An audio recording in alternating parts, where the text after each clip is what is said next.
Jake, what you doing?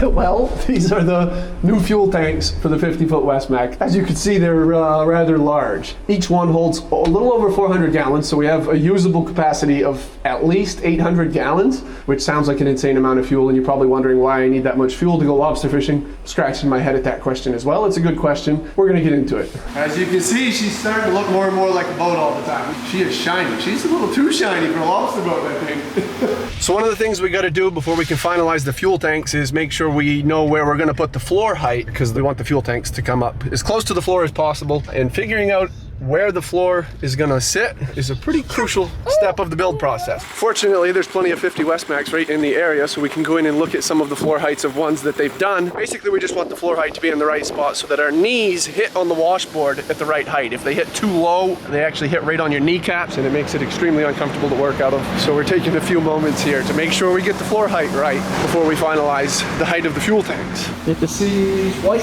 PVC pieces are additional spray rails. The Hartshine already has some spray rails built into them. Secondary spray rails, they just help push the spray in the boat so it doesn't come up onto the windows. Makes the boat much drier. White looks nice against the black, just looks so good.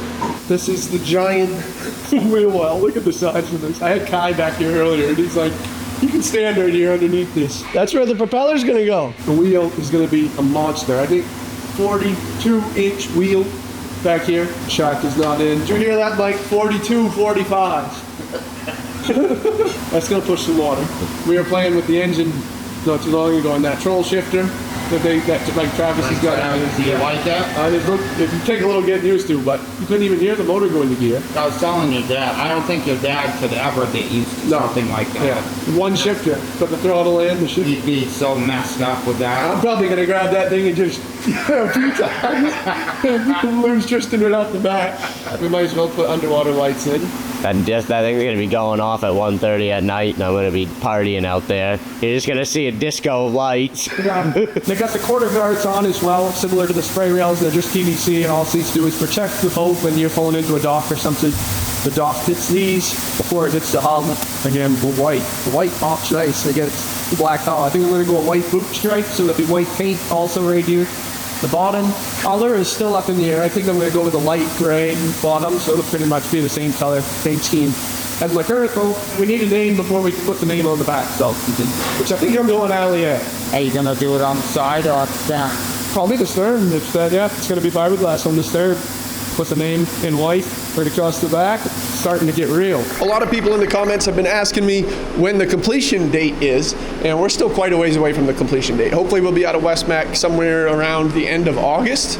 We'll take it back over towards my house to where we're going to be finishing it. But the finish process is also going to be a time-consuming process as well. So we're probably looking at late winter, early spring of 26 before we actually get this thing in the water and get to try it out. But while we can't fish in this boat right now, I actually got invited to a really cool event that is taking place next weekend. You guys can be there in person and come say hello if you're in the area. If you're not able to attend in person, you can attend virtually right on your phone anywhere in the world, and it's going to be a fun event. It's going to take place in person at Winona Park, just north of Flint, Michigan. This will be the first time I've ever traveled outside of the state of Maine in August, but I'm super excited about it. It's actually a major league fishing, bass fishing competition, and while I won't be participating as an angler in the in-person event, I will be participating as an angler in the virtual events, and I'll get to spectate and meet some of the in-person anglers and talk fishing with them. So if you want to come up to Winona Park and meet in person, I'd love to meet you, but if you're not in the area and you want to attend the virtual fishing bass competition, you can actually join my team. There's going to be several different creators there, and each creator is going to have their own team. Each team is going to get scored on the fish that they catch in the virtual fishing clash game. So I'll have my own team, and I'd love to have as many of you guys on my team as possible so we can get the highest score possible. And if we win, we actually get a bunch of in-game fishing clash rewards. And of course, the bragging rights of being the best fisherman on Fishing Clash. Fishing Clash, if you're not familiar, is a fishing game right on your phone, and you can fish anywhere, anytime you want while you're traveling in your downtime. If you're a fishing addict like myself, sometimes when you're not on the water fishing, even when you're at home, you're thinking about it, and it gives you a way to fish right from your bed if you're laying in bed and want to catch a fish. They have a bunch of locations all around the world. You can fish for thousands of different species. It's a super fun, super addicting game, and there's player versus player. You can do all kinds of fun different tournaments. And next weekend's tournament is going to be especially special because it's an in-person one at the Great Lakes, in person or virtual. It's going to be super fun, and I'm excited to be a part of it.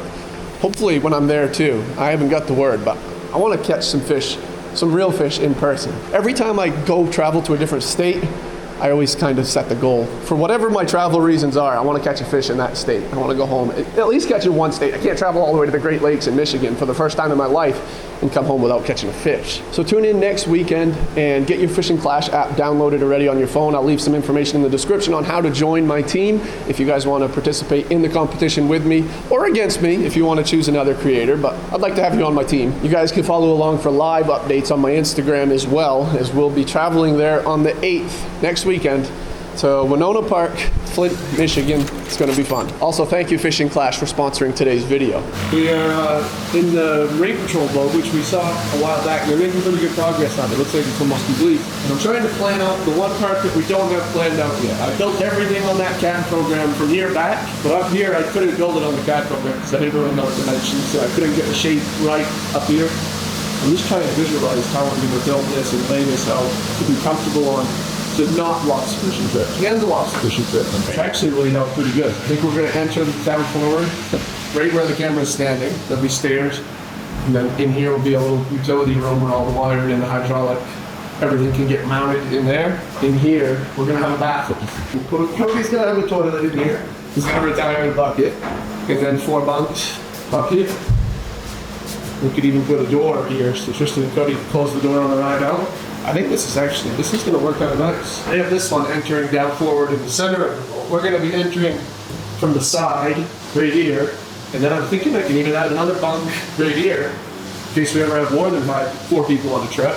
Enter here, so there'll be a utility room here. The engine room door will be right down at the bottom of this, inside the utility room.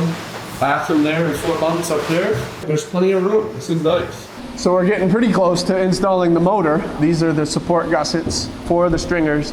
These are the stringers that are going to take the load of the motor. This is where the beds will be, and the motor will be mounted directly to these. And this, I suppose, adds strength to not only the beds, but also, by the looks of it, the whole hull. That's a lot of strength. If anything, we could make a little flat spot in here, something so you're not on a hill. Yeah. So this is where we'll actually stand the haul. This is where the rope will come in, and as you've seen in the videos where the rope usually falls, it lands right here at my feet, and the rope is going out on the deck on top of the floor.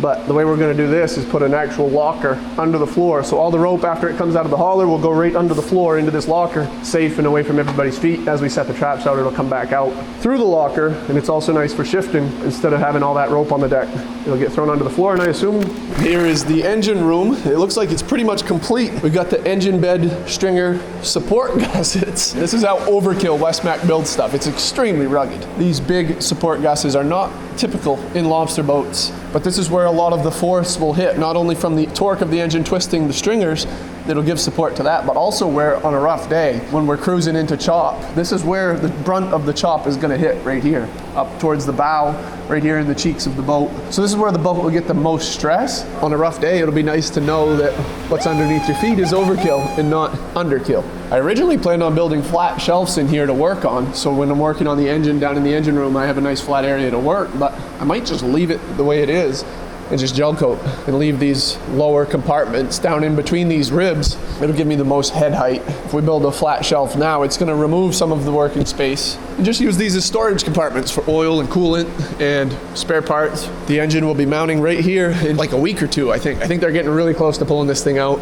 There will be a generator getting mounted up there, which, speaking of that, I need to get a generator ordered. The floor inside the wheelhouse will be somewhere right in here. I like that. That's going to be so nice. You could stand in front of the motor, work on the alternator, the belts, and even on the sides, like in here. Won't quite be able to stand here, but you'll easily be able to sit up. I think I'll just skip the flat part that I was planning on doing here and leave this deep to leave plenty of headroom to work on the engine. Maybe I'll just have a movable bench that I can just drop down and sit on top of it. And hopefully I won't be down here working on it much anyway, especially for the first 10 or 15,000 hours. And even if it's just oil changes, it's gonna be so nice having all this room under the floor. Keep a toolbox down here, for crying out loud. You and Cody can sleep down here in the winter when it's nice and warm down here next to the motor. How come you never want to join us and sleep today? Somebody's gonna drive the boat. Here's the fuel tanks. It's the size of a bed. I think I could lay down in here.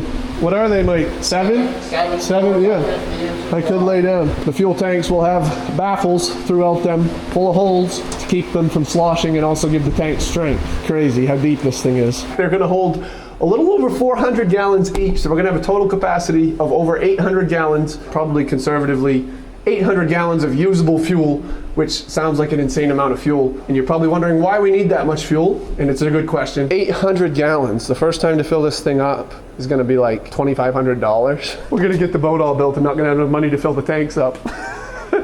GoFundMe's in the description to fill the tanks. Anyway, the reason for the size, so this is a rather large boat, and everybody that builds these boats is building them for different reasons. Some of them are pleasure boats, charter boats, some of them are lobster boats, but a lot of the pleasure boats, they put a lot more fuel capacity in than these. You know, some of them have 1,000, 1,500 gallons. As big as these boats are in the stern, they hold the weight up a lot back here. If we were to go smaller fuel capacity, there is a chance that the boat would sit light in the stern or a little bit heavy in the bow. While I don't necessarily need 800 gallons specifically for lobster fishing, it's nice for two reasons. One, to have the ability for weight in the stern. I don't necessarily have to keep them full all the time. I can adjust the weight to wherever I want. I can keep 200-300 gallons in each tank if that's where I find the sweet spot. I won't actually know how full we're going to keep them until we get it in the water and get a little time under our belt. But also it's going to be nice to have the ability to have some range for the long distance, any kind of video trips or fishing trips or trips for fun. We're going to be able to go quite a ways on 800 gallons. Imagine Bahamas for a winter in this thing. Ooh. Lobster fishing, I'll probably only be burning 100, 120 gallons a day. So these are definitely going to be overkill for my daily operations for lobstering. But who knows where this thing's going to end up. Hope to be using all of the 800 gallons. My current boat has, what was it, like 350 usable gallons. Quite an improvement there. Quite an improvement. One tank beats that. Right, we got more fuel in one tank than we're doing both. So these are just the shell of the fuel tank. Gonna have baffles inside of them to keep the fuel from sloshing and to add strength to the fuel tanks. Of course, the cap. All right, it's now been a couple days. They are closing in on finishing the fuel tanks, actually. Baffles are in. These are what keep the fuel from sloshing around, so the stingers don't get air when the tanks get low. They also give a lot of strength, especially once they get the cover on. That will add strength as well. They're preparing the cover on this one. See the flat flanges on the top of the baffles. Cover will sit right down and get glued down on top of this before it gets glassed in. The baffles aren't completely done yet. They're going to get a bunch of holes drilled in them as well, of course, to let the fuel flow between them easily and not restrict the fuel. So it's just enough to slow the sloshing down, but still allow the fuel to move around in the tanks. And this is actually our floor height right here too. These got to get cut down a little bit. I guess this will be what our floor height is. This will be the top of the tank. The floor will sit a couple inches above this, so the floor will be right in here somewhere. So this is how much room will be under the floor. It'll be so nice. Working on the steering back here, can actually sit up comfortably underneath the floor back here. The rudder's not in, the steering's not in yet, but this will be going in very soon. We're gonna cut a hole down through this, put the hydraulic steering rams in, and they're actually getting very close to taking this out of the building for the first time and dropping the engine in. Look at the smile you have when you said that. Oh, the day the engine goes in this thing is gonna be cool. So let's figure out what kind of range we have in case we take this thing on some fishing trips. Each tank is gonna hold a little bit over 400 gallons, giving us about 800 gallons of usable fuel. The computer says that we should be cruising around 21 knots. So I think that's like 25 miles an hour. Let's say 24 miles an hour. At 24 miles an hour, we're burning 35 gallons an hour. The computer says we have 800 gallons into 35. We have 22 hours of fuel on board.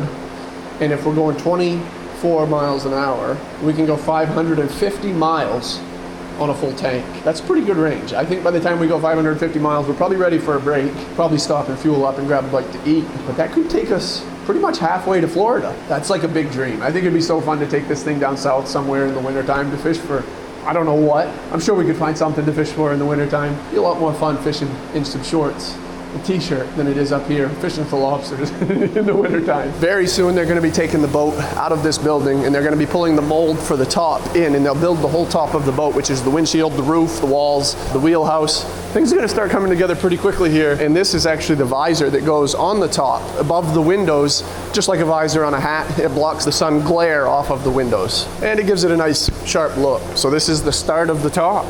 Pretty cool. Get your Fishing Clash app downloaded. Also, thank you Fishing Clash for sponsoring today's video.